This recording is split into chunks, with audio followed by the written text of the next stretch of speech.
વાલા વૈષ્ણવો, જય શ્રી કૃષ્ણ। જે અલૌકિક તત્વ પ્રતિ લીલાઓ ગુપ્ત છે। શ્રી ગિરિરાજની સઘન કંદરામાં આવેલી શ્રી સ્વામિનીજીની નિકુંજના દ્વારે આપ ઠાડા છે। આપ શ્રીની વામ એટલે કે વામ ડાબી ઉર્ધ્વ ભુજાએ ઇન્દ્રના કોપથી ભયભીત થયેલા જીવોનું શ્રી ગિરિરાજ ધારણ કરી રક્ષણ કર્યું હતું। એ વામ ભુજા સંસારથી ભયભીત થયેલા જીવોને નિજ શરણે બોલાવે છે અને નિર્ભય રહેવાની પ્રેરણા આપે છે। આપ શ્રીએ પોતાની દક્ષિણ એટલે કે જમણી ભુજાને મુઠ્ઠી વાળી કટી પર ધરી રાખી છે અને અંગૂઠો બતાવે છે। કટી વાસનાનું સ્થાન છે, તેમાંથી છોડાવનાર કેવળ શ્રીનાથજી જ છે। નિજ શરણે આવેલા ભક્તોના મનનું આકર્ષણ કરી તેમના ચંચલ મનને પોતાના દક્ષિણ કરકમલની મુઠ્ઠીમાં કેદ કરી રાખે છે। બંધ કરી રાખીને સાચવી રાખવાની કૃપા કરતા અંગૂઠો બતાવીને શ્રીનાથજી પૂછે છે કે મારી કેદમાંથી હવે કેવી રીતે છૂટશો? મારે શરણે આવેલાનો હું કદી ત્યાગ કરતો નથી। કટી પરનો આ શ્રીહસ્ત આપણને જણાવે છે કે સંસાર રૂપી સમુદ્ર કટી જેટલો છે, એને તરી શકાય એમ છે। જો હું તમને મારી મુઠ્ઠીમાં પકડી રાખું તો શ્રીનાથજીના બંને ચરણારવિંદના પંજા નૃત્યની મુદ્રામાં છે, જે આપ શ્રીના રાસલીલાના નાયકના સ્વરૂપનું સ્મરણ કરાવે છે। આપ શ્રીના નેત્રો ઢળેલા છે અને દ્રષ્ટિ સન્મુખ છે। દક્ષિણ કર કટી પે ધરે ધરે ઉર્ધ્વ કર વામ, શ્યામ રૂપ શ્રીજી સદા નિરખો આઠો યામ। શ્રીનાથજીના શ્રીઅંગનો વર્ણ શ્યામ છે। વેદોમાં ભગવાનને રસોવે સહ એ મંત્રથી રસરૂપ વર્ણવેલા છે। સર્વ રસોમાં શ્રેષ્ઠ રસ શ્રૃંગાર રસ છે અને તેનું સ્વરૂપ શ્યામ છે। શ્યામો ભવતે શ્રૃંગારઃ, એ રીતે પણ પૂર્ણ પુરુષોત્તમ ભગવાન શ્રી કૃષ્ણના શ્રીનાથજીના સ્વરૂપનો શ્રીઅંગનો વર્ણ શ્યામ છે। શ્રીનાથજીની આવી અદ્ભુત સ્વરૂપ ભાવના શ્રી દ્વારકેશી મહારાજ ભાવના વાળા કામવન એ પોતે રચેલા એક પદમાં બહુ સુંદર રીતે વર્ણવી છે। દેખ્યો રે મેં શ્યામ સ્વરૂપ, વામ ભુજા ઊંચે કર ગિરિધર, દક્ષિણ કર કટી ધરત અનુપ, મુષ્ટિકા બાંધ અંગુષ્ઠ દિખાવત, સન્મુખ દ્રષ્ટિ સુહાઈ।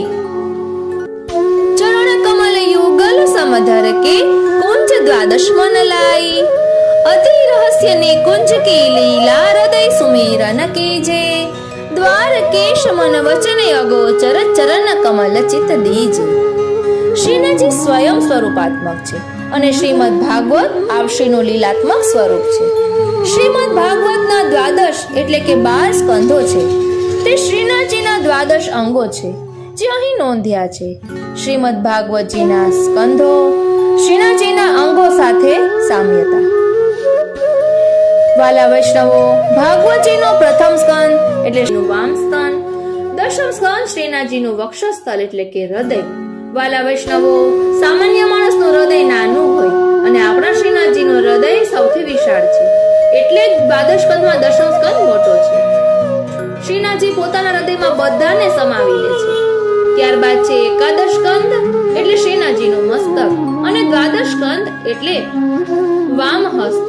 ઉપર દર્શાવેલા અંગક્રમાંક કરતા એક જુદો પણ અંગક્રમ છે, પણ શ્રી મહાપ્રભુજીએ દર્શાવ્યો છે।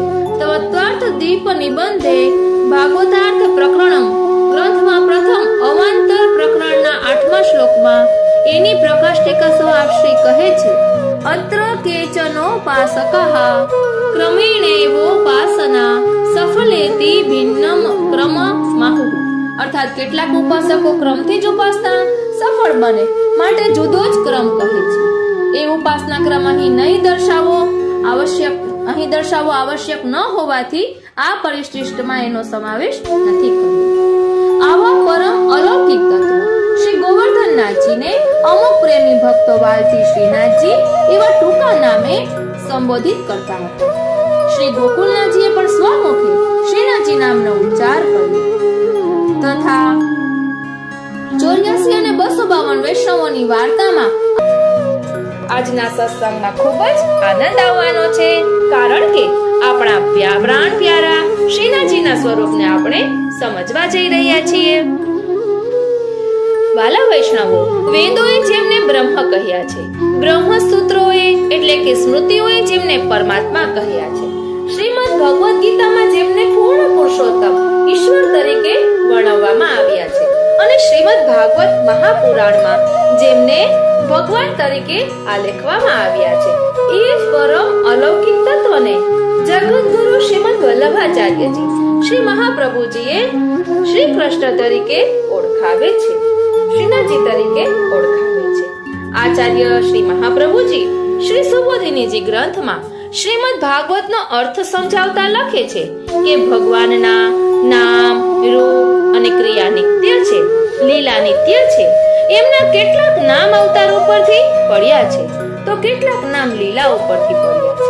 ભગવાન શ્રી કૃષ્ણનું ગિરિરાજ શ્રી ગોવર્ધન પર્વતને ઉપાડી રાખનારું સ્વરૂપ શ્રી ગોવર્ધનનાથજી નામથી ઓળખાય છે, અને એ સ્વરૂપ સદા વિદ્યમાન છે.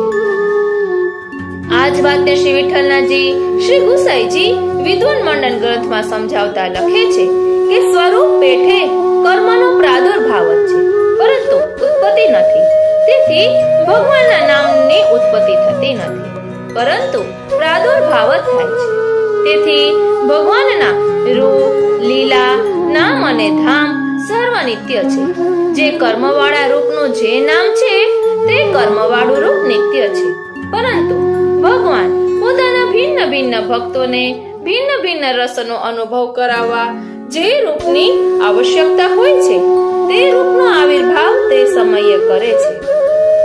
ગર્વિષ્ઠ ઇન્દ્રની જેમ જગતના સર્વ લોકો એવા સમજે છે કે એમના આધારે અવલંબિત જે કુટુંબીજનો છે એમનું ભરણ પોષણ કરનારા તેઓ જ છે. આવા મિથ્યા અહંકારી લોકો એ વાતને ભૂલી જાય છે કે બધા જીવો ભગવાનના અંશ છે, અને તેથી પોતાના સંબંધવાળા કુટુંબી જીવો પણ પ્રભુના બાળકો છે, અને તેમનું ભરણ પોષણ કરવું એ પોતાનો ધર્મ છે. શ્રી ગોવર્ધનનાથજીને શરણે જવાથી આવા અહંકારનો નાશ થાય છે, અજ્ઞાન મટે છે, અને બ્રહ્મવાદ રૂપી જ્ઞાનનો પ્રકાશ ફેલાય છે. આવા પ્રકાશને કારણે સર્વ વસ્તુના માલિક ભગવાન છે, અને સેવા દ્વારા સર્વ વસ્તુ ભગવાનને સમર્પિત કરીને પ્રસાદ તરીકે લેવાની પ્રેરણા પ્રાપ્ત થાય છે. જ્યારે આવી બુદ્ધિ ઉત્પન્ન થાય છે ત્યારે જીવ પાસે જીવનના જરૂરી સાધનો હોવા છતાં જીવ નિસાધન ગણાય છે. આવા નિસાધન જીવોના ઉદ્ધાર માટે ભગવાન શ્રી કૃષ્ણ શ્રીનાથજી સ્વરૂપે પ્રાદુર્ભાવ પામ્યા છે. ઋગ્વેદમાં વર્ણવેલ પૂર્ણ બ્રહ્મનું સારસ્વત કલ્પમાં શ્રી કૃષ્ણ અવતાર સ્વરૂપે પ્રાકટ્ય થયું છે, અને એ સ્વરૂપ હાલ શ્વેતવારા કલ્પમાં શ્રીનાથજી સ્વરૂપે વિદ્યમાન છે. શ્રી કૃષ્ણની વિવિધ લીલાના સ્વરૂપો શ્રી મહાપ્રભુજીને પ્રાપ્ત થયા, અને એ સર્વ સ્વરૂપો મુખ્ય સાત નિધિ સ્વરૂપો આપશ્રીના પુત્ર શ્રી ગુસાઈજીએ પોતાના સાતેય પુત્રોને અલૌકિક સંપત્તિ તરીકે વહેંચી આપ્યા. શ્રી કૃષ્ણ વ્રજમાં જે વિવિધ લીલાઓ કરી તે પ્રત્યેક લીલાના વિશિષ્ટ સ્વરૂપને શ્રી મહાપ્રભુજીએ આપણને સમજાવ્યું છે, પરંતુ એક વાત ઉપર ખાસ ભાર મૂક્યો છે કે વસ્તુતઃ તે સર્વ સ્વરૂપો શ્રી યશોદા સંગલાલી શ્રી કૃષ્ણના જ છે. તેથી શ્રી કૃષ્ણના અનેક સ્વરૂપો પૈકી આપણા આરાધ્ય તો શ્રી યશોદાજીની ગોદમાં ખેલતા શ્રી બાલકૃષ્ણજી છે. શ્રી કૃષ્ણના બાલ સ્વરૂપની બાલ ભાવે સેવા કરવાની શ્રી મહાપ્રભુજી આપણને આજ્ઞા કરે છે. તે સહેતુક છે. પ્રભુને જો સર્વસત્તાધીશ અને સર્વસમર્થ જાણીને કે માનીને સેવા કરવામાં આવે તો તેમની પાસે આપણે અનેક ઈચ્છાઓ અપેક્ષાઓ રાખીએ, આપણા દુઃખના રોદણા રડીએ, અને સંસારની અનેક આદિ વ્યાધિ ઉપાધિઓ વચ્ચે જ પ્રભુને ઘેરાયેલા રાખીએ. એમ કરવાથી સેવાનો વ્યવહાર પૂજા બની જાય અને સ્નેહ મટીને સ્વાર્થ બની જાય. નિર્દોષ બાળક પાસે આપણે કંઈ માંગતા નથી, પણ એને આપવામાં જ આપણે આનંદ માણીએ છીએ. તે સામે આવે ત્યારે આપણે રડતી આંખો લૂછી ચહેરા પર હાસ્ય લાવી એ દુખી ન થાય તે માટે આપણું દુઃખ તેનાથી છુપાવીએ છીએ. બાળક પ્રત્યેનો આપણો સ્નેહ નિષ્કામ, નિષ્પાપ, નિર્વ્યાજ હોય છે. સ્નેહની આ સર્વોચ્ચ કક્ષા છે. તેથી શરૂઆતમાં કહ્યું તે મુજબ એટલે નેત્રો દ્વારા પ્રભુના સ્વરૂપનું પાન કરવું, નેત્રો દ્વારા પ્રભુને સ્પર્શ કરવો. આપણે દર્શન કરીએ છીએ ત્યારે શું નેત્રોથી પ્રભુને સ્પર્શ કરીએ છીએ કે નહીં? પ્રભુના દર્શન કઈ રીતે કરવા? પ્રભુને નિહાળવું, નિરખવું અને જો વિચારવું કે આપણું સ્થાન ક્યાં છે, તો આપણું સ્થાન શ્રીનાથજીના ચરણારવિંદમાં છે. કારણ કે શ્રીનાથજીની દ્રષ્ટિ ઢળેલી છે, એમના નેત્રો ઢળેલા છે. એમના ચરણારવિંદમાં જે ભક્તો હોય છે તેના પર એમની સદા દ્રષ્ટિ રહે છે, અને તે પણ કૃપા દ્રષ્ટિ. વાલા વૈષ્ણવો, આપણે શ્રીનાથજીના દર્શન કરીએ એટલે શ્રીનાથજીના ચરણ ચિહ્નનો પણ વિચાર કરવાનો, એની ભાવના શું છે તેનું પણ મનન ચિંતન કરવાનું. વડીલ વૈષ્ણવો મુખે સાંભળ્યું પણ છે કે જ્યારે આપણે ઠાકોરજીને પોઢાડતા હોઈએ ત્યારે પણ ચરણ ચિહ્નની ભાવના મનમાં કરવી જોઈએ અને વિચારવાનું કે આપણું સ્થાન ક્યાં છે. એટલે દર્શન ફક્ત શ્રીનાથજીએ ક્યાં શ્રૃંગાર ધરાવ્યા છે એટલું જ નહીં, પરંતુ એક એક મહત્વ વિચારવાનું અને નેત્રોથી નેત્રો મળવા જોઈએ. પ્રભુ સાથે વાત કરવાની, પ્રભુને કહેવાનું કે આપને શું ગમે, આમનમ કેમ બંસી ધરી છે. દેવગણ જેઓ શ્રીના ચરણારવિંદને નમન કરે છે એવા શ્રીનાથજીના ચરણ કમળ ભક્તોના મનોરથોને પૂર્ણ કરે છે. શ્રીનાથજીના બંને ચરણોમાં કુલ મળીને 15 ચિહ્નો છે. શિક્ષા સાગર શ્રી હરિરાયજી મહાપ્રભુજીએ આ ચિહ્નોની બહુ ઉત્તમ ભાવના વર્ણવી છે, જે આ પ્રમાણે છે. શ્રીનાથજીના દક્ષિણ એટલે કે જમણા ચરણારવિંદમાં 9 ચિહ્નો રહેલા છે, તેની ભાવના. ધ્વજ શરણે આવેલા સર્વ જીવોને અભયદાન આપે છે. બીજું અંકુશ ભક્તોના હાથી જેવા મદોન્મત્ત ચિત્તને નાથે છે. ત્રીજું કમલ ભક્તિ રૂપી જલમાં રહેલા ભક્તોનું હૃદય કમલ રૂપ છે. તે હૃદય કમલને પ્રભુ હંમેશા ધારણ કરે છે. વજ્ર શરણે આવેલા જીવના પાપના તેમજ દુઃખના પર્વતોને છેદી નાખવા માટે વજ્ર ધારણ કરે છે. પાંચમું સ્વસ્તિક શરણે આવેલા જીવના સર્વ અમંગલ દૂર કરી તેનું મંગલ કરે છે. છઠ્ઠું અષ્ટકોણ શરણે આવેલા જીવને પ્રભુ અષ્ટવિધ ઐશ્વર્ય તથા અષ્ટ સિદ્ધિઓનું દાન કરે છે. સાતમું છે જવ. જવ એ ધાન્યનો રાજા છે. પ્રભુને શરણે આવેલાને ત્યાં કોઈ દિવસ ધાન્યની ખેંચ આવતી નથી. એ વાતના પ્રતીક તરીકે જવનું ચિહ્ન છે. આઠમું ઉર્ધ્વ રેખા. પ્રભુને શરણે જનારની સદા ઉર્ધ્વ ગતિ થાય છે, તેની અધોગતિ કોઈ દિવસ થતી નથી. એ વાતની ખાતરી આ ઉર્ધ્વ રેખા આપે છે. નવમું છે કલશ. પ્રભુને શરણે આવનારનું હૃદય સદા ભક્તિ રસરૂપી જલથી ભરેલું રહે છે. તે વાત આ કલશ સમજાવી જાય છે. વાલા વૈષ્ણવો, શ્રીનાથજીના વામ એટલે કે ડાબા ચરણારવિંદમાં 7 ચિહ્નો બિરાજે છે, તેની ભાવના. પેલું ગોષ્પદ એટલે કે ગાયની ખરી. સ્વર્ગલોક, મૃત્યુલોક અને પાતાળલોક એમ ત્રણેય લોકમાં ગાય પવિત્ર માતા છે. ગાયમાં જેમ સર્વ તીર્થો રહેલા છે, તેમ પ્રભુના ચરણ કમલને શરણે રહેનારને બધા તીર્થોની યાત્રાનો ફળ મળે છે. બીજું જાંબુ. પ્રભુનું ચરણ કમળ જેમ અલૌકિક સંપત્તિનું સાધક છે, તેમ લૌકિક સંપત્તિને પણ આપવા વાળું છે. તે જણાવવા માટે સુવર્ણના પ્રતીકરૂપ જાંબુનું ચિહ્ન ધારણ કરેલું છે. ત્રીજું છે મત્સ્ય. મીન માછલું. મનુષ્યનું મન માછલા જેવું ચંચળ છે, તેને જો પ્રભુના ચરણ કમલમાં રાખવામાં આવે તો પ્રભુ તેની ચંચળતાને સ્થિર કરી દે છે. આ વાતના પ્રતીક તરીકે મત્સ્યનું ચિહ્ન છે. વાલા વૈષ્ણવો, આપણે પણ શ્રીનાથજીના ચરણ સરોવરની મીન બની જઈએ, કારણ કે આપણું મન પણ ખૂબ જ ચંચળ છે અને સદા શ્રીનાથજીના ચરણ સરોવરમાં મીન બનીને રહીએ.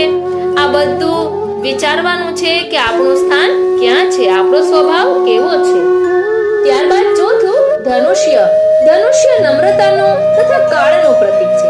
પ્રભુના ચરણને શરણે જનાર નમ્ર, વિવેકી અને વિનયી બને છે તથા તેને કાળનું ચક્ર બાધા કરતું નથી. આ વાત જણાવવા માટે ધનુષ્યનું ચિહ્ન ધારણ કરેલું છે. પાંચમું છે ત્રિકોણ.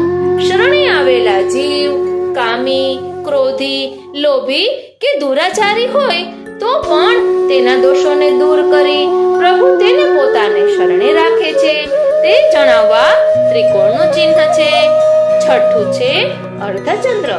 શ્રી હરિના ચરણ ચિહ્નને શિવજી પોતાના મસ્તક ઉપર ધારણ કરે છે. તે દર્શાવવા માટે પ્રભુએ પોતાના ચરણ કમલમાં ચંદ્રની રેખા ધારણ કરી છે. સાતમું આકાશ. આકાશ જેમ સર્વવ્યાપી છે તેમ પ્રભુ સર્વવ્યાપી છે, સર્વના આધાર છે, સર્વમાં સૂક્ષ્મ રીતે વ્યાપ્ત છે. એ આકાશના ચિહ્ન દ્વારા પ્રભુ આ સમજાવે છે. આ પ્રમાણે શ્રીનાથજીના બંને ચરણ કમલોનું જે કોઈ ધ્યાન ધરે છે, ભાવનાઓનું અવગાહન કરે છે, તેની વૃત્તિ પ્રભુના ચરણોમાં સુસ્થિર થાય છે. યે ભાવયંતી સતતમ પરિશીલયંતી યે વા સ્મરંતી. શ્રીનાથજીને ખૂબ જ નિરખીને ઝાંખી કરી છે. ન કરી હોય તો હવે જરૂરથી કરજો, કારણ કે શ્રીનાથજીની પાછળ જે પીઠી ગાજી છે તેમાં ઉપર એક શુક એટલે કે પોપટ, ડાબી બાજુએ બે મુનિઓ, તેની નીચે સર્પ, તેની નીચે સિંહ અને તેની નીચે બે મયુર એટલે કે મોર છે. જમણી બાજુએ એક મુનિ, નીચે મેષ એટલે કે ઘેટું, તેની નીચે શેષનાગ અને બે ગાય છે. પીઠે કાંચન ભક્તિ રૂપ છે. છઠ્ઠું શેષનાગ વંદન ભક્તિ રૂપ છે. સાતમું ગાય આત્મનિવેદન ભક્તિ રૂપ છે. આઠમો દ્વિતીય ગાય દાસ્ય ભક્તિ રૂપ છે અને નવમું સિંહ સખ્ય ભક્તિ રૂપ છે. આ નવધા ભક્તિના સાધકો બે યોનિઓનું પ્રતિનિધિત્વ કરે છે. મુનિ, મેષ, સિંહ અને ગાય જરાયુજ યોનિના પ્રતિનિધિ છે, જ્યારે સર્પ, શુક અને મયુર અંડજ યોનિના પ્રતિનિધિ છે. ઉપરાંત શ્રીકંઠની માલાના પુષ્પો ઉદ્ભીજ યોનિનું પ્રતિનિધિત્વ કરે છે અને પુષ્પમાં કીટક છે તે સ્વેદજ યોનિનું પ્રતિનિધિત્વ કરે છે. આમ આ ચારેય યોનિઓના પ્રતિનિધિઓ દ્વારા શ્રીનાથજીનું સ્વરૂપ પ્રજાપતિના રૂપમાં સૃષ્ટિનું પાલન કરે છે. શ્રી હરિરાય મહાપ્રભુજીએ પીઠિકાજીના આ સર્વ મંગલ ચિહ્નોની અલૌકિક ભાવના પણ પ્રકટ કરી છે, જેનું સ્મરણ કરતા કરતા શ્રીનાથજીના દર્શન કરવાથી ચિત્ત ભગવત સ્વરૂપમાં તલ્લીન રહે છે. વાલા વૈષ્ણવો, શ્રીનાથજીના અષ્ટયામના દર્શન આપણે કરીએ છીએ તો તેની ભાવના શું છે તે જાણી લઈએ ને તો વધુ આનંદ આવે. શ્રીનાથજીની સેવા બાલભાવથી કરવામાં આવે છે, તેથી પ્રભુને વારંવાર ભોગ ધરાવવામાં આવે છે અને એની વચમાં દર્શન ખોલવામાં આવે છે. મર્યાદા માર્ગીય અન્ય મંદિરોની જેમ અહીં કલાકો સુધી દર્શન ખુલે, જેને ઝાંખી કહેવામાં આવે છે. આ રીતે નિયમ અનુસાર દરરોજ 7 થી 8 સમયના દર્શન થાય છે, જે આ પ્રમાણે છે: મંગલા, સિંગાર, ગ્વાલ, રાજભોગ, ઉત્થાપન, ભોગ, સંધ્યા આરતી અને શયન. ગ્રીષ્મ ઋતુમાં શયન ભીતરમાં હોય છે. ક્યારેક જન્માષ્ટમી, નંદ મહોત્સવ, અન્નકૂટ, વસંત પંચમી, ફૂલડોલ, રામનવમી, અક્ષય તૃતીયા તથા ગ્રહણ વગેરે પર્વો પર વિશેષ દર્શન પણ ખુલે છે.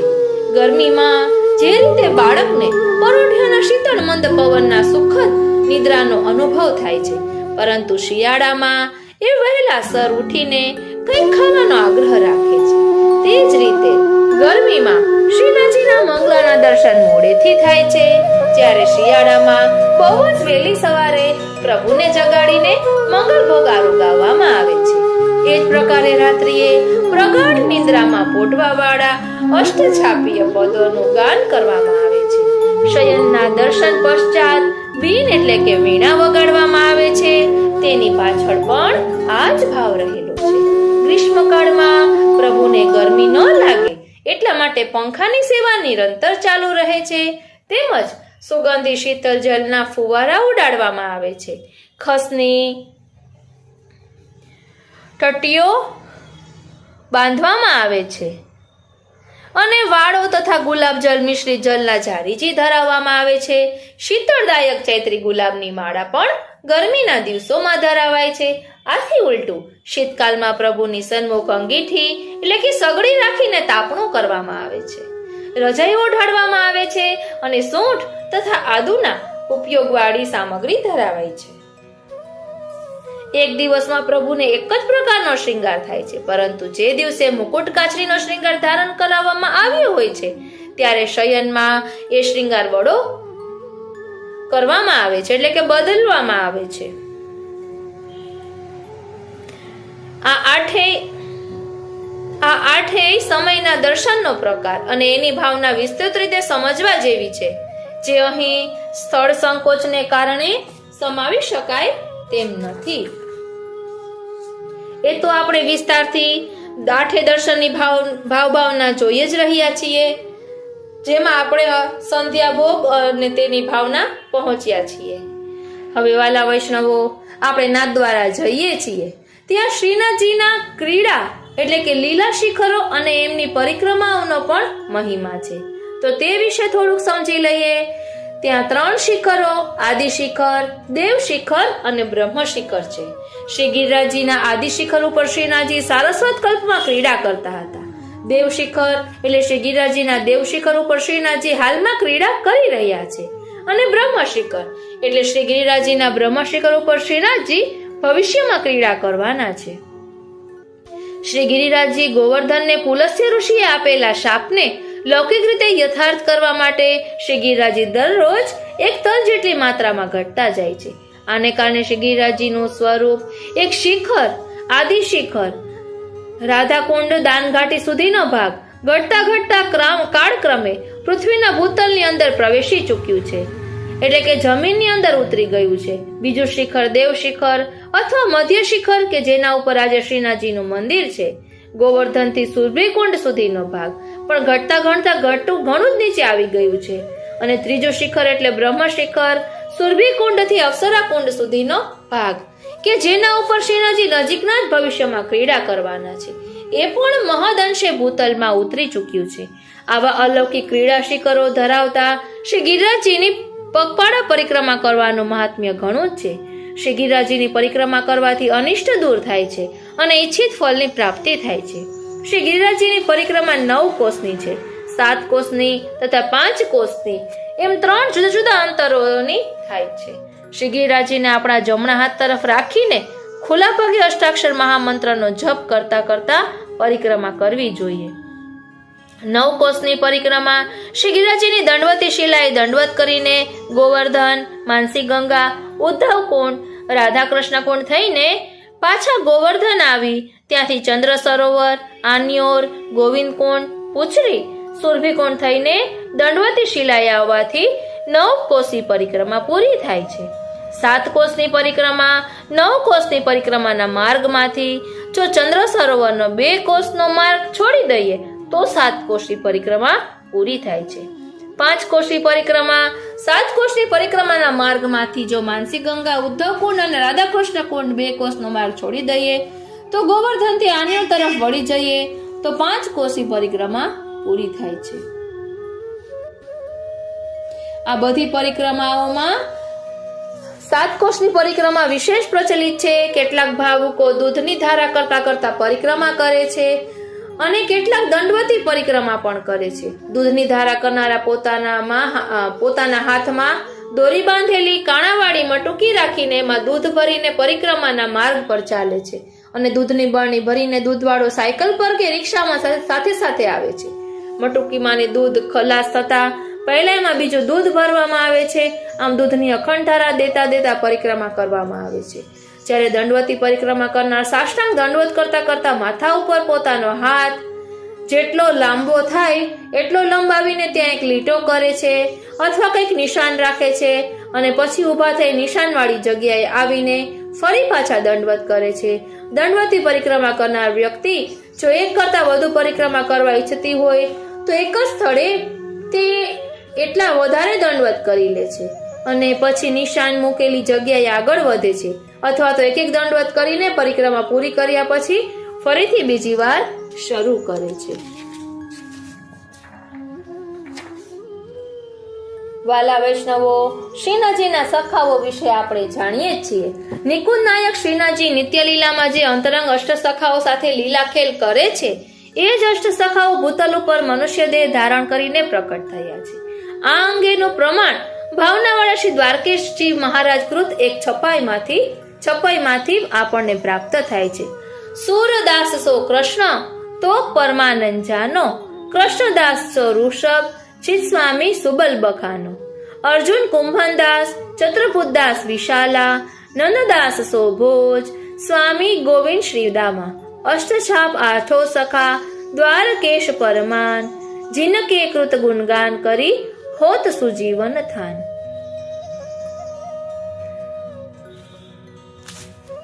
વાલા વૈષ્ણવો, આ અષ્ટ સખાઓ નિત્ય લીલામાં સખાનું નામ કૃષ્ણ સખા, ભૂતલ પર સુરદાસજી અને શ્રી ગિરિરાજજીમાં ના ક્યાં લીલા પ્રવેશના દ્વારના મુખ્ય છે તો પરાસોલી ચંદ્ર સરોવરને કાંઠે સુરદાસજીનું દ્વાર છે.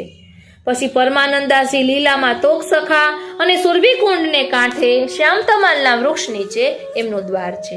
અને ત્યારબાદ કુંભનદાસજી અર્જુન સખા અને આન્યોરમાં સંકર્ષણ કુંડને કાંઠે એમનો દ્વાર છે.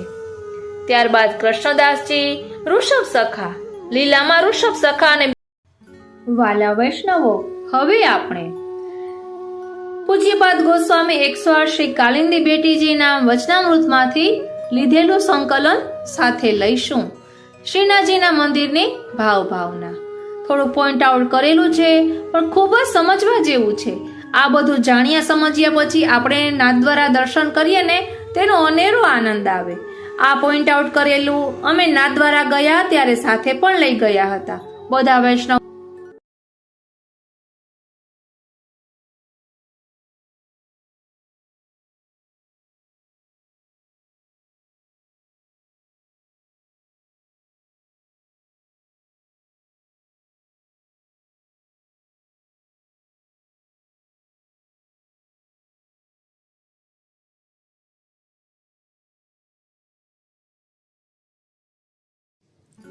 શ્રી વલ્લભના લાડીલા વૈષ્ણવોને મારા જય શ્રી કૃષ્ણ.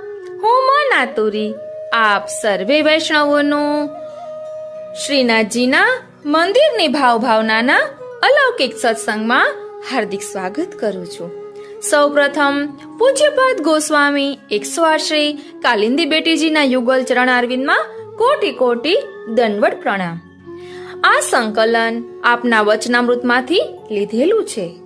પહેલા શ્રીનાથજીના મંદિરની ભાવના વચનામૃત કાલિંદી બેટીજીએ જે કરેલા છે તે યુટ્યુબમાં હતા, ત્યારે અમે આ સંકલન કર્યું હતું. તો ચાલો તેની એક ઝલક જોઈએ. નાથ દ્વારા, દ્વારનું બહુવચન નાથ દ્વારા થાય, દ્વારનું બહુવચન દ્વારા થાય. શ્રીનાથજી અને શ્રી સ્વામિનીજીનું દ્વાર જ્યારે એક બને ત્યારે દ્વારા થાય. નાથદ્વારામાં બનાસ નદી છે તે શ્રી યમુનાજીના ભાવથી છે. ત્યાં બાજુમાં એક બાગ છે જે વૃંદાવન બાગ તરીકે ઓળખાય છે, અને ત્યાં જે ડુંગર છે તે ગિરિરાજજીના ભાવથી છે. ગિરિરાજજીની કંદરામાં પ્રભુ નિત્ય લીલા કરે છે. રહઃ પ્રિયઃ એટલે અખંડ સ્વરૂપે બિરાજે છે. શ્રી સ્વામિનીજીના હૃદયમાં શ્રીજી બાબા હંમેશા વાસ કરે છે.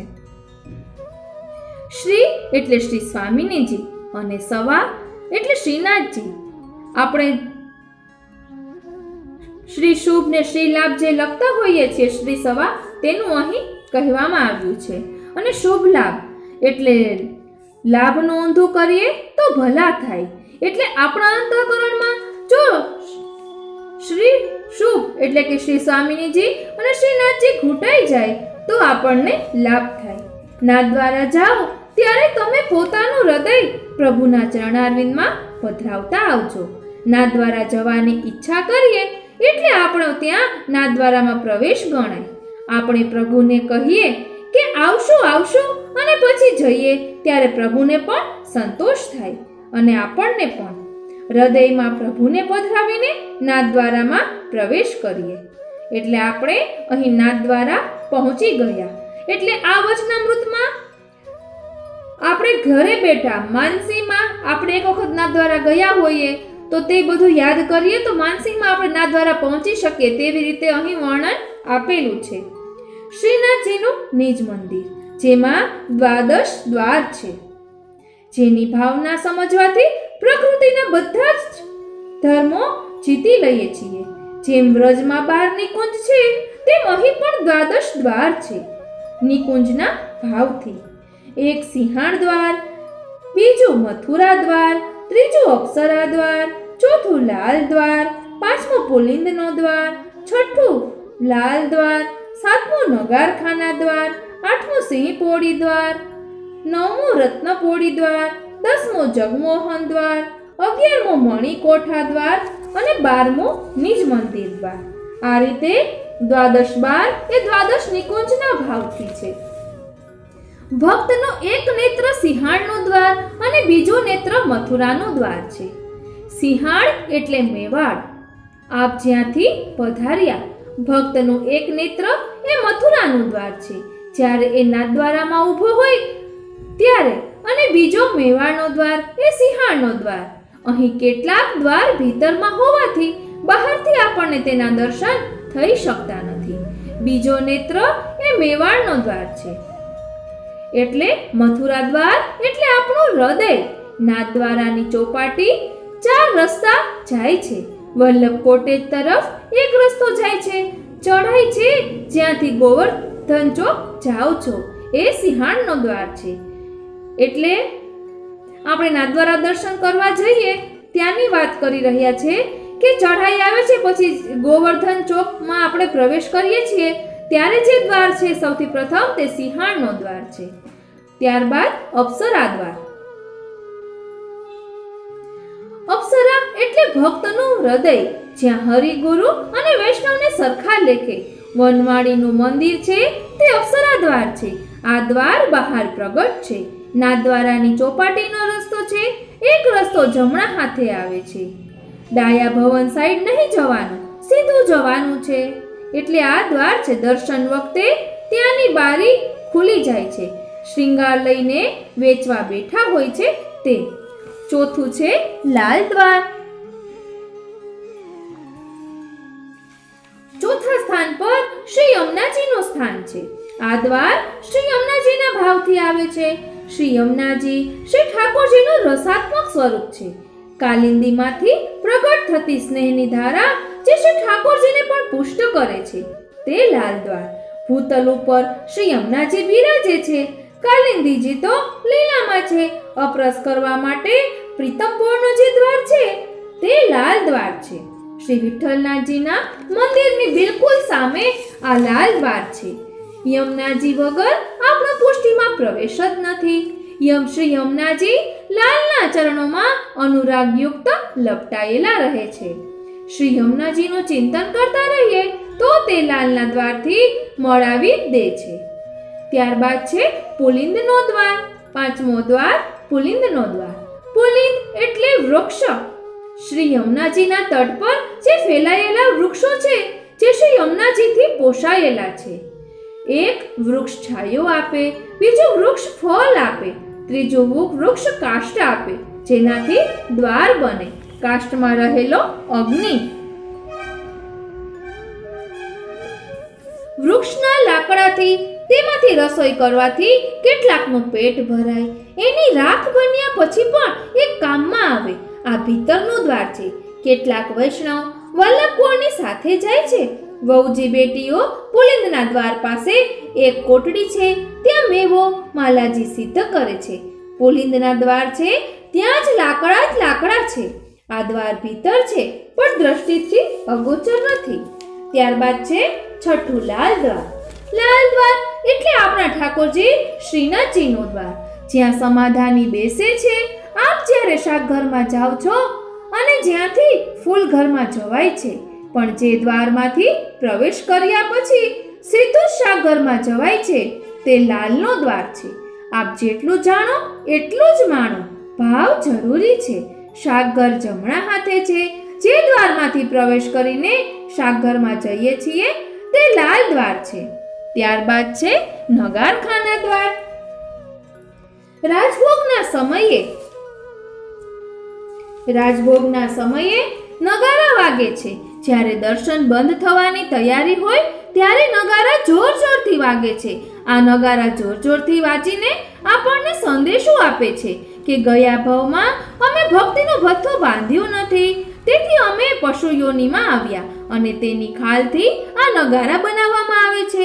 તે આપણને સાવધાન કરે છે કે દોડો દોડો, દર્શન કરીને ભક્તિનું બધું બાંધી લો. ઠાકોરજીને આપના નેત્રમાં ભરી લો, નહીંતર અમારા જેવી દશા થશે. અપ્સરા દ્વારથી પ્રવેશ કર્યા પછી જેમ ભીતર પ્રવેશ કરો છો ત્યાં જ માથા ઉપર નગારા વાગતા દેખાય છે. તે જ નગારખાના દ્વાર છે. તે પોતાના હૃદયની વાત કહે છે કે ભક્તિનો ભથ્થો બાંધી લે. આપ શું કહી શકો? જય જય જય જય જય. દર્શન કો દર્શન કો નૈનાત પે લાલ વચન સુનન કો કાન મિલવે કો हियरात पे मेरे हिय के प्राण आधार श्री गोवर्धन वासी सांवरे लाल तुम बिन रायो न જાય. આ નગારખાના દ્વાર આપના નેત્રમાં શ્રીનાથજીની ઝાંખી કરે છે. ત્યારબાદ 8મો સિંહ પોડીકો દ્વાર. શ્રીનાથજીનું મંદિર અને શ્રી નવનીત પ્રિયાજીનું મંદિર બંને મંદિરોની વચ્ચેનો એક દ્વાર છે, જ્યાં એક વૈષ્ણવ બહાર બેસીને પંખો કર્યા જ કરે છે. તેને સિંહ પોડીનો દ્વાર કહે છે.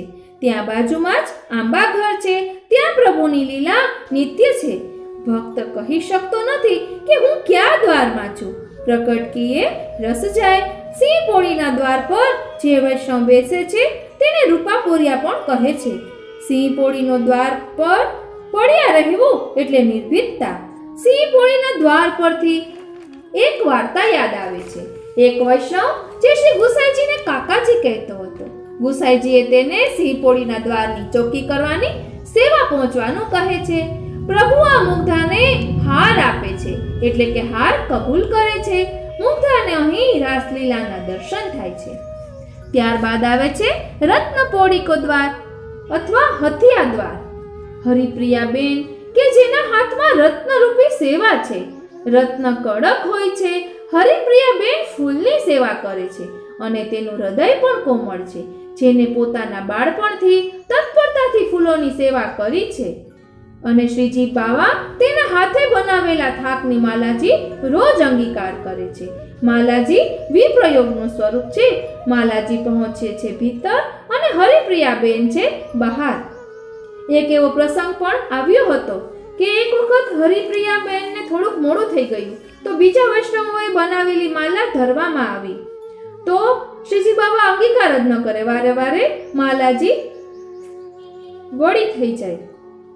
ત્યાર પછી મુખ્ય બાવા કહે છે કે હરિપ્રિયાબેન તમે માલાજી બનાવી કે નહીં? તો હરિપ્રિયાબેન પોતાના ઘરેથી જ માલાજી બનાવીને આવ્યા હોય છે. આવું વચનામૃતમાં સાંભળ્યું હતું. ત્યારબાદ છે 10મો જગમોહન દ્વાર. 10મો જગમોહન દ્વાર જગતને મોહ પમાડે એવા નિકુંજ નાયક શ્રીજી બાવાનો દ્વાર. આ ભીતરનો દ્વાર છે. તેના માટે વલ્લભકુળમાં જન્મ લેવો પડે. જ્યાં કીર્તનિયાઓ કીર્તન કરે છે અત્યારે તેને જગમોહન દ્વાર કહેવામાં આવે છે. કીર્તનિયાજી કહેવું આ કીર્તનિયાજી ઉદ્દીપન કરાવે છે. આપ શ્રીનાથજીમાં મોહિત છો કે મય? મોહ તો સમય જતા છૂટી જાય છે. મય હોય તે આધિદૈવિક સ્થિતિ છે. આલાપમાં એક કશિશ હોય છે. શ્રીજી બાવાનું હૃદય એટલું કોમળ છે કે તે તેટલો પણ સહી શકતા નથી. માટે કીર્તનિયાજી આલાપ લેતા નથી. 11મું છે મણિકોઠા દ્વાર. જ્યાં આપ દર્શન કરો છો એ જ મણિકોઠા દ્વાર છે. અહીં 3 દ્વાર મિક્સ છે. પહેલો અને બીજો દ્વાર તો આપની પાસે જ છે અને ત્રીજો જ્યાં આપ ઊભા છો. 1 ને 1 11 પણ થાય. 11 ઇન્દ્રિયો ભૌતિક છે અને 12મું મન એ શ્રીજી બાવાનું સ્વરૂપ છે. દ્વાર મન છે, એટલે કે નિજ મંદિર છે. મનરૂપી ઇન્દ્રિયને નિજ મંદિરમાં ભેટ ધરી આવો. મણિકોઠા દ્વારમાં ઊભીને આપ દર્શન કરો છો. ત્યારબાદ નિજ મંદિર. શ્રીજી બાબા નિજ મંદિરમાં બિરાજે છે. ત્યાંથી પાછા ફરો ત્યારે તમારા મનની ભેટ શ્રીજી બાબાના ચરણોમાં ધરી દેજો. ત્યારબાદ આવે છે 4 ચોકની ભાવના. ગોવર્ધન પૂજા ચોક, ફૂલ ચોક, કમલ ચોક અને રતન ચોક. પહેલો શ્રી ગોવર્ધન પૂજા ચોક. મનરૂપી ઇન્દ્રિયનું વર્ધન. શ્રી કહેતા શ્રી સ્વામિનીજી પ્રભુનું મન પોતાના ભક્તો ઉપર બધ્યા જ કરે છે. 4ને 1 કરે તે ચોકી. શ્રી સ્વામિનીજીના ભાવથી ચોકી આવે છે. સર્વેને એકત્ર કરે તે ચોક. અલૌકિક સ્નેહમાં તો વધારો જ થાય છે. પ્રભુ સર્વના ભાવને એક કરી અને અંગીકાર કરે છે. વૈષ્ણવો જમીન પર બેસે છે માટે જમીનદાર છે. વક્તા ચોકી પર બેસે છે માટે ચોકીદાર છે. જો ચોકીદાર ન હોય તો જમીનની સંભાળ કેમ થઈ શકે? પૃથ્વી દેવીને પ્રસન્ન કરવા માટે પ્રભુએ 4 અવતાર લીધા. વરાહ અવતાર, રામ અવતાર, કૃષ્ણ અવતાર અને ત્યારબાદ વલ્લભ અવતાર. પથ્થર કઠોર છે, ભૂમિ તો કોમલ છે, પેંડો પણ કોમલ છે, કારણ કે તે વ્રજ ભક્તોના હૃદયના ભાવથી આવે છે. ગોવર્ધનની તળેટીમાં પથ્થર જડાતા નથી. કેટલાક કારણ કે તે કહેતા હોય છે કે તેમાં રોપણ થઈ શકતું નથી. ત્યારબાદ આવે છે ફૂલ ચોક. ફૂલ ચોક વ્રજ ભક્તોનો ચોક. ફૂલ ચોક એ ગોલોકનું સ્વરૂપ છે અને ગોલોક શેષ નાગની ગોદમાં છે અને શેષનાગ ક્ષીરસાગરમાં છે. શેષજીનું સ્વરૂપ ખૂબ લાંબુ છે, એટલું લાંબુ કે જેના મોટા મોટા 12 આંટા થાય છે અને દરેક આંટા પર એક કુંજ આવેલી છે. ક્ષીરસાગર રંગરૂપ શ્વેત છે. વ્રજ ભક્તોનું હૃદય ઉજ્જવલ છે એટલે તે પણ લાંબા આકારનું છે. વ્રજ ભક્તોના હૃદય અગાધ છે, તેની ગહેરાઈ માપી શકાતી નથી. વ્રજ ભક્તો એક ક્ષણ પણ પ્રભુ વિના રહી શકતા નથી. જ્યાં સુધી પ્રપંચની વિસ્મૃતિ ન થાય ત્યાં સુધી વ્રજ ભક્તો જેવી કૃપા આપણા પર થઈ શકતી નથી. ફૂલ ચોકમાં પાદુકાજી પહેરીને ચાલતા નથી. વ્રજ ભક્તોને વિપ્રયોગ વિશેષ રોગથી પ્રાપ્ત થાય છે. તેઓને વિપ્રયોગમાં સતત સંયોગની અનુભૂતિ છે. ફૂલ બહાર હોવા છતાં ભીતરની અનુભૂતિ સતત રહે છે. આંતરરમણ રૂપી વ્રજ ભક્તોનો ફૂલ ચોકમાં વાસ છે. ત્યારબાદ આવે છે કમલ ચોક.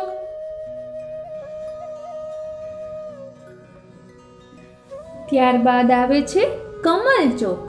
કમલ ચોકમાં મધ્યમાં કમલ ચોક 24 પાંખડીઓથી ખીલેલો છે.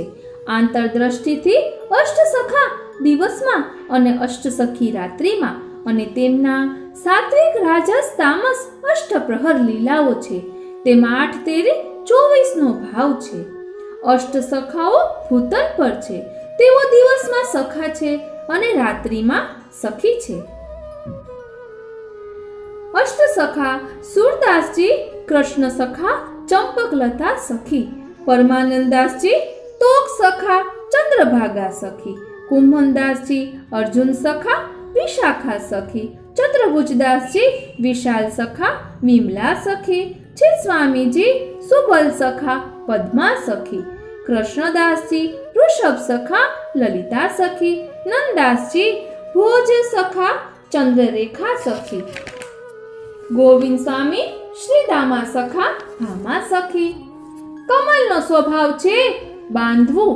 કોઈને પોતાના રૂપથી કે રંગથી કે સુગંધથી બાંધે છે, પરંતુ ભ્રમણરૂપી ભગવાનને આ બધાથી બાંધી શકાતા નથી. પરંતુ કમલ પોતાના રસથી ભ્રમણરૂપી પ્રભુને બાંધે છે. કમલ ચોકમાં શયન પછી ભીનું વસ્ત્રથી પોંછવામાં આવે છે, કારણ કે ભ્રમણરૂપી પ્રભુ દર રાત્રિએ ત્યાં પધારે છે. આપનું હૃદય કમળ જેવું હશે તો પ્રભુ આપણા હૃદયમાં પણ પધારશે. બાળ લીલા 1 થી 4 વર્ષની કહેવાય. કુમાર લીલા 4 થી 9 વર્ષની, એટલે તોફાન મસ્તીની લીલા. ત્યારબાદ પૌગંડ લીલા 10 થી 14 વર્ષની, પ્લાનિંગ કરીને સખીની ઘરે જાય તેવી લીલા. ત્યારબાદ કિશોર લીલા, વેણુનાદ. નિત્ય લીલા નવી છે, મંગળાથી શયન સુધી. વ્રજ લીલા, ભક્તિ અને ભાવની સંયોગ સ્થલી. રાસલીલા, મદ ન થવો જોઈએ, હમ સરીખે કે સાત પ્રભુ ખેલે તેવી દીનતા રાખવી. અને 8મું પ્રગટ લીલા. આપ શું માણી રહ્યા છો તે તો આપને જ ખબર હોય. વ્રજ ભયો મહર કે પુત. ત્યારબાદ આવે છે રતન ચોક. રતન ચોક, કમલ ચોકના દરવાજા પાસે એક તાળું લગાડવામાં આવે છે. એ તાળું છે તે શ્રી સ્વામિનીજીના મુઠ્ઠીના ભાવથી છે. તાળાને સ્પર્શ કરવો જોઈએ, તેને વંદન કરવા જોઈએ, અને તમારો પ્રેમ એ જ તાળાની ચાવી છે. તાળું ખોલીને સ્નેહરૂપી માલ લૂંટી લો.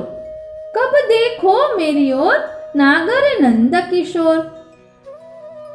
તાપ મેરો માઈ ગિરધર સો મન માન્યો. શીતલતા ચંદ્ર જેવી શીતલતા અને સૂર્ય જેવી ચંદ્ર જેવી શીતલતા અને સૂર્ય જેવી ઉષ્ણતા એ રત્નમાં છે.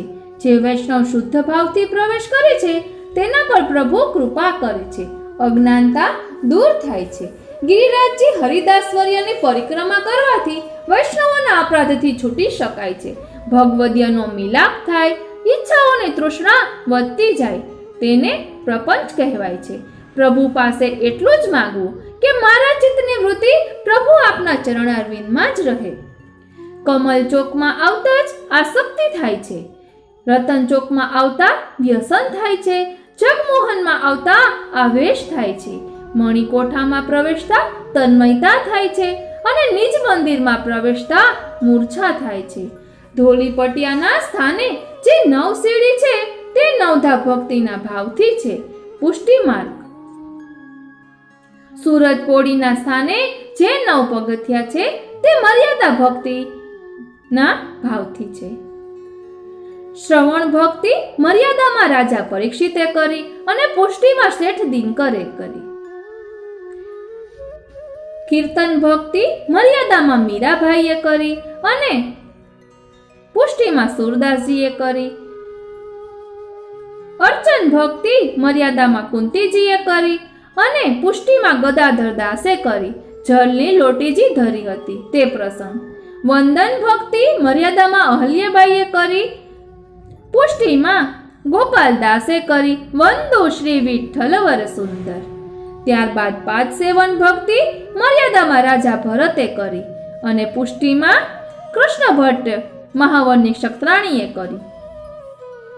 ત્યારબાદ સ્મરણ ભક્તિ મર્યાદામાં ધ્રુવ પ્રહલાદે કરી, અને પુષ્ટિમાં પદ્મનાભ દાસે કરી.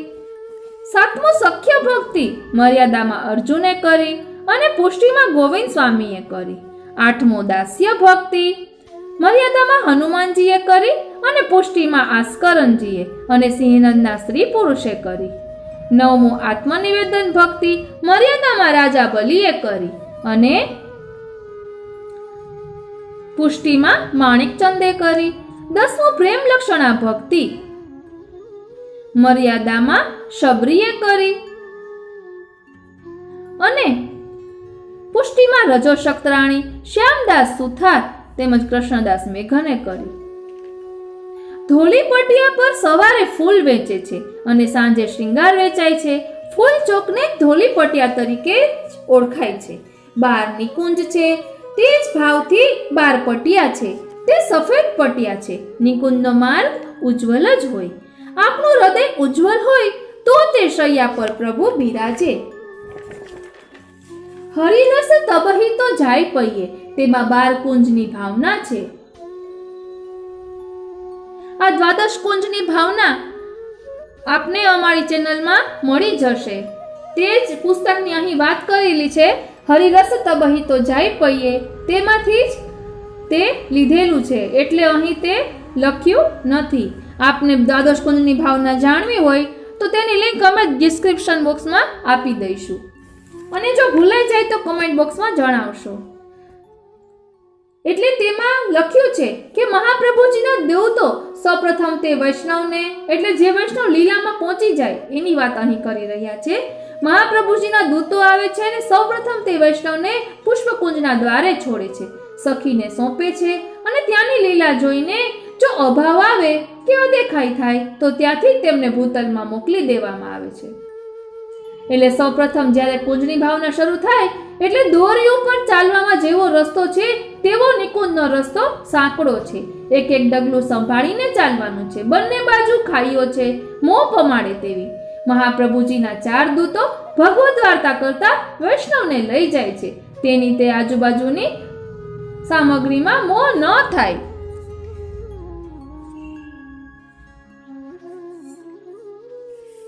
એટલે અહીં દ્વાદશ કુંજની ભાવના લીધેલી નથી. સિંહપોળ અને રતનપોળના 2 દરવાજા છે. તેમાં 27 ચોરસ ખાના છે. કુલ 4 દરવાજા એટલે 54 + 54 બરાબર 108 ગોખલા છે. માલાજીના 108 મણકાના ભાવથી છે, જે વ્રજભક્તોનું સ્વરૂપ છે. વ્રજભક્તોના હૃદયમાં શ્રી મહાપ્રભુજી બિરાજે. ગૌમુખી, ગોલોક, માલાજી મહાપ્રભુજી માટે દરરોજ માળા કરવી જોઈએ. તો એક એક ગોખલા પર હાથ રાખી શ્રી કૃષ્ણ શરણમમાં બોલવું જોઈએ. એટલે તેમાં એમ કહ્યું હતું કે જો આપણાથી માલા ન થઈ શકી હોય, એવું હોય કે છૂટી ગયું હોય અને આપણે અહીં નાદરાજાઈના ગોખલામાં હાથ રાખી અને શ્રી કૃષ્ણમાં 108 એ રીતે માળા કરીએ તો કરી શકાય. એવી રીતે વચનામૃતમાં આવે છે. ત્યારબાદ છે ચંદરવાની ભાવના.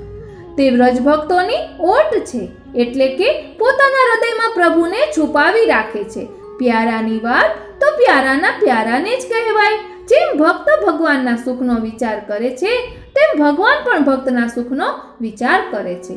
ત્યારબાદ આવે છે ધ્રુવબારી. શ્રીનાથજીના મંદિરમાં જ્યાં ડોલતી બારી છે ત્યાં ધ્રુવબારી છે. ધ્રુવજી શ્રી પ્રભુજીની પાસે રહે છે. ધ્રુવજીને દર્શન આપવા માટે આ બારી છે. વૈકુંઠ લોકમાં મર્યાદા ભક્ત રહે છે. મેળાથી ભક્તિ ધ્રુવજીએ કરી છે. ધ્રુવજી વ્યાપી વૈકુંઠની સામે રહે છે, એટલે કે વૈકુંઠમાં નથી, બારીની અંદર જારી લાગેલી છે. તેમાં 35 પ્રત્યક્ષ અને 36 ગુપ્ત રીતે છિદ્ર છે. 30 છિદ્ર રાગિણી છે અને 6 છિદ્ર છે તે રાગ છે. 0 એટલે છિદ્ર. કંઈ ન આવડતું હોય તેને છિદ્ર કહેવાય. કુબેરની ગાદી તથા ચિત્રામણની ભાવના. ત્યાં કામધેનુ, કલ્પવૃક્ષ અને વલ્લભ કુલની વંશાવલી છે. અને કીર્તનિયા ગલીની ભાવના. આ ગલી ગિરિકુંદરાના ભાવથી છે.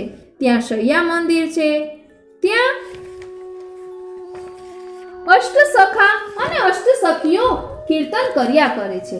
ગલી તો સાંકડી હોય છે. ગિરી એટલે શ્રી સ્વામિનીજી અને રાજ એટલે શ્રી ઠાકોરજી. અહીં કીર્તનિયા ગલીમાં લલિતાજીની નિકુંજ છે. શ્રીજી બાવા કીર્તનિયાઓને કીર્તન પ્રમાણે સાનુભવ કરાવે છે. દર્શન વખતે કીર્તનના શબ્દો સમજવાનો પ્રયત્ન કરવો. શબ્દોથી લીલા સમજાઈ જાય છે.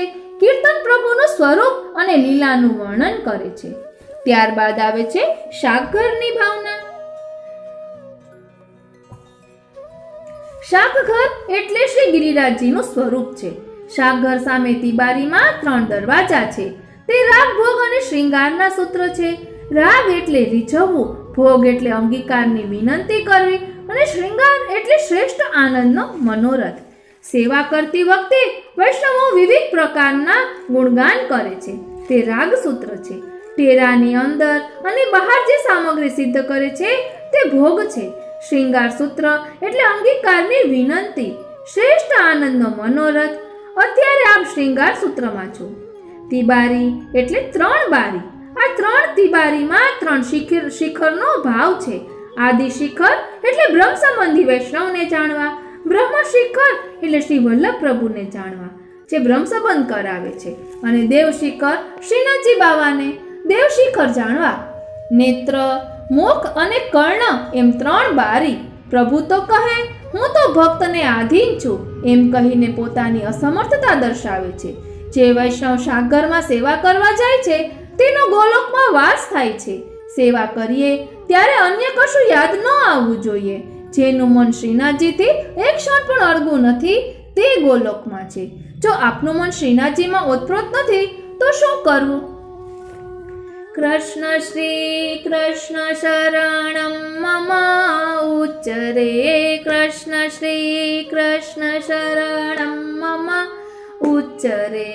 રૈન દિન નિત્ય પ્રતિ સદા પલછિન, કલહંસ જન અખિલ અગ પરિહરે. કૃષ્ણ શ્રી કૃષ્ણ શરણમ મમ ઉચ્ચરે, કૃષ્ણ શ્રી કૃષ્ણ શરણમ મમ ઉચ્ચરે. શાક ઘરમાં હાથ ખાસા કરવા માટે જે કરવો છે તે વ્રજ ભક્તોનું હૃદય છે. ગોકુલનાથજીએ શ્રી ગુસાઈજીને જવાબ આપ્યો કે હું સેવામાં જાઉં છું. એમ કહ્યું ત્યારે શ્રી ગુસાઈજીએ કહ્યું કે આપ છોવાઈ ગયા, ફરીથી અપરસ કરો. એમ ત્રીજી વખત ગોકુલનાથજીએ ઉત્તર આપ્યો કે હું હાથ પવિત્ર કરવા જાઉં છું. ત્યારે જવા દીધા. વ્રજ ભક્તોના જીવન ચરિત્ર અવશ્ય જાણવા. મહાપ્રભુજીના સાનિધ્યથી અજ્ઞાનતા દૂર થાય છે. મોટી કોઠી છે તે વ્રજ ભક્તોના હૃદય સરોવર છે. તેમના પ્રેમરૂપ જલમાં સામગ્રી શુદ્ધ થાય છે. ટોપલીઓ અને છાબડીઓ વાંસના છે. વાંસની ફાંસ બહુ કષ્ટદાયી છે. વાંસને બીજા રોપણ કરવું પડતું નથી, તે એમના મૂગી જાય છે. તે ઉર્ધ્વગામી છે. ટોપલીઓ એ વ્રજ ભક્તોની હથેળી છે. વ્રજ ભક્તો હાથમાં સામગ્રી ધરીને પ્રભુને આરોગાવે છે. કોઈ આવરણ નથી. હથેળીમાં ભાવરૂપી સામગ્રી છે. તે પ્રભુ પોતાના હસ્તે આરોગે છે. ત્યારે સામગ્રી લઈને વ્રજ ભક્તોની હથેળી છોડી દેતા નથી. શાક ઘરમાં 4 થાંભલા છે. તે 4 યુથના ભાવથી છે. તે અહર્નિશ ઊભા રહી સેવાનું માર્ગદર્શન આપે છે. સેવામાં આળસ ન ચાલે. કથામૃતનું પાન પણ એક પ્રકારની સેવા છે. પ્રેમ, આસક્તિ, વ્યસન અને તન્મયતા. તન્મયતા રાજા અશ્કરણને પ્રાપ્ત થઈ. વ્યસન ગજન ધાવનને, આસક્તિ કુંભનદાસને અને પ્રેમનું અહીં નામ લખેલું નથી. કદાચ પ્રેમજી લુહાણાનું પણ નામ આવે છે. પ્રેમ પ્રકાશિકા તેનું લીલામાં નામ છે.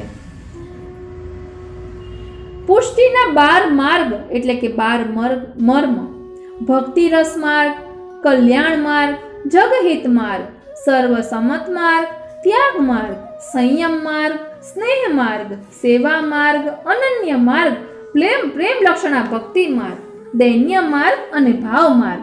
પુષ્ટિ માર્ગનો અર્થ ભગવત અનુગ્રહ છે.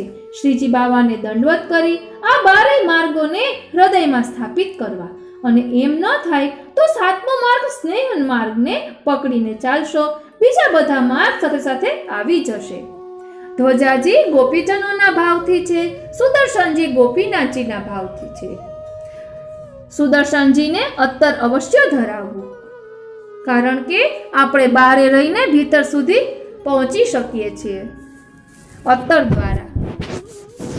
આપને આ કેવું લાગ્યું તે કોમેન્ટ બોક્સમાં જરૂર જણાવશો. અને જો આપને ગમ્યું હોય તો બીજા વૈષ્ણવને ચોક્કસ શેર કરજો.